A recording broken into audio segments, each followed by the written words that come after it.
I'm telling you to stay in the vehicle. That is a lawful order. That's not a lawful command. Call your supervisor down here. For what reason? It is your policy to get your supervisor out here when a citizen requests one. Call your supervisor down here. What you just heard was a masterclass. A man, calm and composed at a night traffic stop, citing department policy back to an officer who threatened him with arrest for asking a question. He knew the law. He knew the policy. He knew that 3 words, call your supervisor, were the 3 most powerful words available to any citizen in any police encounter in this country. And it worked. The officer backed down. The stop ended. He drove away. But here is what that clip does not show you. Here's what the comment sections and the reposts and the reaction videos never get to. 3 words saved that man. The same 3 words, call your supervisor, said calmly by a 22-year-old black college student named William McNeil on a rainy morning in Jacksonville, Florida, in February 2025, did not save him. They cost him a smashed window, a punch to the face, a traumatic brain injury, and a federal lawsuit that is now working its way through the U.S. District Court in Jacksonville. The right is the same. The 3 words are the same. The only thing that was different was the officer who heard them and what that officer decided those words meant. Before we get into William McNeil's story, let me give you the legal foundation. Because understanding what the law says is the difference between knowing your rights and just thinking you do. You have the right to request a supervisor during any police encounter. This is not a courtesy. It is a documented, enforceable right recognized across virtually every major law enforcement agency in the United States. Most departments have written policies, standard operating procedures, that require officers to notify a supervisor when a citizen makes a formal request. Those policies exist for one reason: to provide accountability in real time, at the scene, before an encounter escalates beyond what either party intended. You also have the right to remain in your vehicle during a traffic stop unless an officer issues a lawful order to exit. Under Pennsylvania v. Mims, officers may order a driver to exit for safety reasons. But ordering you to exit without stating a lawful basis and then threatening arrest when you exercise your right to question that order enters legally contested territory that courts have examined in case after case after case. The driver in that clip knew this. He cited it precisely, calmly, without raising his voice. And the officer, faced with someone who knew the law better than she wanted him to, backed down.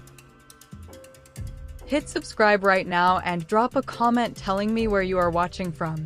And tell me, did you know you had the right to request a supervisor during a traffic stop? Yes or no? Drop it below. Because what William McNeil's story shows is that knowing this right and what to do when it's denied could be the most important thing you watch today. William McNeil Jr. was 22 years old. He was a college student in Jacksonville, Florida, young, enrolled, building a future in the way young people are supposed to build futures. He had no history of violence. He was not armed. He was not aggressive. By every account from every witness and every piece of footage, he was, from the first second to the last, calm. On the morning of February 19, 2025, William was sitting in his SUV parked outside a house in Jacksonville. According to a prosecutor's report, Officer D. Bowers of the Jacksonville Sheriff's Office had been surveilling that house for suspected drug activity. He saw William's vehicle. He decided to make a stop, citing headlights and a seatbelt as his justification. William's own cell phone video, which he had started recording before the encounter escalated, would later show something important. It was broad daylight. Florida law requires headlights only from sunset to sunrise or during conditions of rain, smoke, or fog. The footage showed clear morning light. The stop, in other words, had a paper-thin legal foundation. And William McNeil, like the driver in that opening clip, knew it. So he did exactly what you are supposed to do. He stayed calm. He stayed in his vehicle. He asked to speak with his supervisor. And here is where William McNeil's story separates from the clip you saw at the beginning of this video. Because Officer Bowers did not call a supervisor. He did not back down. He did not acknowledge the request and wait. What Officer Bowers did next is documented on bodycam footage, on William's own cell phone video, and in a federal lawsuit filed by attorneys Ben Crump and Harry Daniels. The footage shows Bowers giving William a series of commands to exit the vehicle. William, exercising his right to remain in the vehicle and his right to request a supervisor, declined to exit while repeatedly and calmly asking for a supervisor to be called to the scene. According to the Jacksonville Sheriff's own account, Bowers issued 12 commands before he acted. 12 commands. And then, with William still seated, calm, seatbelt fastened, posing no physical threat to any officer on the scene, Bowers smashed the driver's side window with his fist. The cell phone footage shows what happened next through the broken window. Bowers reached in and struck William in the face. He then unlocked the door, and William, who had just been punched through a shattered window while sitting in his own car, was dragged out of the vehicle. Multiple officers pushed him to the ground. He was beaten again on the pavement. "You're under arrest," officers said as they held him down. William McNeil was 22 years old. He was wearing his seatbelt. He had asked for a supervisor 12 times. He had raised no weapon. He had made no threat. He had made no sudden movement. He was charged with resisting police without violence. Later, after the video went viral and national outrage followed, prosecutors dropped the charges. Officer Bowers received an administrative reprimand, not for punching a young man through a car window, but for failing to mention the face strike in his initial report. William asked for a supervisor 12 times. He was punched, dragged, and beaten. The officer was reprimanded for the paperwork, not the punch. Does that feel like accountability to you? Drop your answer in the comments right now. But here is the part of the story that the initial viral clip never showed you. Because the state attorney's office reviewed the footage and made a decision that sent a message louder than any punch. And that decision is why this case is now in federal court. In August 2025, the state attorney's office for the 4th Judicial Circuit of Florida reviewed the bodycam footage, the cell phone video, the witness statements, and the medical records. William McNeil had been diagnosed with a traumatic brain injury. He had suffered a concussion. He was, by his attorney's account, still dealing with the physical and psychological consequences of that morning months later. The state attorney's office decided no criminal charges would be filed against Officer Bowers. Their stated reasoning: McNeil's refusal to exit the vehicle constituted criminal resistance. That Bowers had given 12 lawful commands. That repeatedly requesting a supervisor and questioning the basis of a stop did not exempt a citizen from following orders. Ben Crump, one of the most prominent civil rights attorneys in the United States, stood at a press conference in Jacksonville and said, "It's not just how violent and brutal these officers were. It's that they were absolutely unapologetic because they knew no one was going to hold them accountable." The state attorney's office failing to hold these officers accountable for their actions is as appalling as the beating itself. On September 10, 2025, Crump and co-counsel Harry Daniels filed a federal civil rights lawsuit in the U.S. District Court for the Middle District of Florida. The complaint named Officer Bowers, a second officer identified as D. Miller, Sheriff T.K. Waters, the city of Jacksonville, and Duval County government. The lawsuit argued that the Jacksonville Sheriff's Office had internal policies that enabled officers to engage in racial profiling and excessive force without fear of consequences. That the pattern of conduct documented in Williams' case was not an anomaly but a feature of how that department operated. and that refusing to call a supervisor when a citizen clearly and repeatedly requested one, and then responding with physical force, was a constitutional violation under the Fourth Amendment. The lawsuit seeks $200,000 in damages, and it has called on the United States Department of Justice to open a full investigation into the Jacksonville Sheriff's Office. Let me bring you back to where this video started. 2 traffic stops. 2 men who knew their rights. 2 men who said the same 3 words, "Call your supervisor." In the first stop, those 3 words worked. The officer backed down. The man drove home. The clip went viral because it showed exactly how a citizen's knowledge of their rights can de-escalate an encounter in real time. That clip is powerful. It is important. And it is real. In the second stop, those same 3 words triggered the opposite response. A broken window, a punch, a traumatic brain injury, a federal lawsuit, and a state attorney's office that watched the footage and decided the punching was justified because the man being punched had the audacity to keep asking for the supervisor he was legally entitled to request. The right is identical in both cases. The law is identical. The 3 words are identical.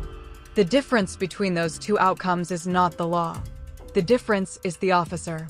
And the system that trained that officer, supervised that officer, and then cleared that officer of criminal wrongdoing after the body cam showed exactly what happened through a broken window. Same right. Same words. 2 completely different outcomes. Do you think knowing your rights is enough to protect you in a police encounter, or does it depend entirely on who is on the other side of that window? Drop your answer below. Here is what you need to know right now, before you ever find yourself in either of those situations. 1. You have the right to request a supervisor during any police encounter. State it clearly. State it calmly. State it by name. I am formally requesting a supervisor be called to this location. Those words, documented in your own memory and ideally on a recording, establish that you invoked this right. 2. You have the right to remain in your vehicle during a traffic stop. Officers may ask you to exit. If they issue a lawful order to exit and state a basis for it, you should comply while continuing to assert your rights verbally and calmly. Do not give them a physical reason to escalate. 3. Record everything. Most states have one-party consent laws that allow you to record an interaction you are part of. Your phone, placed visibly on the dashboard, is documentation. It is protection. It is the difference between your account of events and the officer's account of events having equal weight. 4. If your rights are violated, you have legal remedies. Under 42 U.S.C. Section 1983, you can file a federal civil rights lawsuit for constitutional violations. Even when prosecutors decline criminal charges against an officer, as they did in William McNeil's case, the civil standard of proof is lower. The camera is the evidence. The law is the tool. William McNeil used every one of these tools correctly, and he still ended up with a traumatic brain injury and a federal lawsuit. That is not a failure of his knowledge. That is a failure of the system that was supposed to protect him when his knowledge was not enough. Let me tell you what both of these stories are really about. They are not just about a tag light or a seatbelt or a headlight at dawn. They are about something older and more persistent than any traffic violation. The question of who gets to assert their rights in an encounter with law enforcement and walk away from that assertion intact. The driver in that opening clip walked away. His composure, his knowledge, and his calm assertion of policy gave him an outcome that every citizen deserves.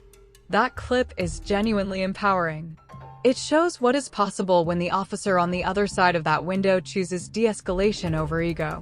William McNeil sat in his car with his seatbelt fastened and asked for what the policy said he was entitled to 12 times. And the officer on the other side of his window made a different choice. The federal lawsuit is still pending. The DOJ investigation has been requested.